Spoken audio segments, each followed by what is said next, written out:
Pepperitos in here, one red chilli. I've got a head of garlic. We'll only use 2 cloves, 1 brown onion, some anchovies, a can of whole tomatoes, some tomato paste, some penne, and last but not least, some dried oregano, and then we're ready.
Like this video, click the like and subscribe button.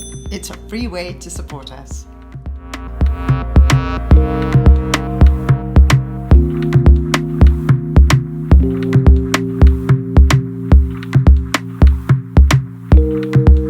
And if you want to support us on Patreon, oh come on guys, be a darling.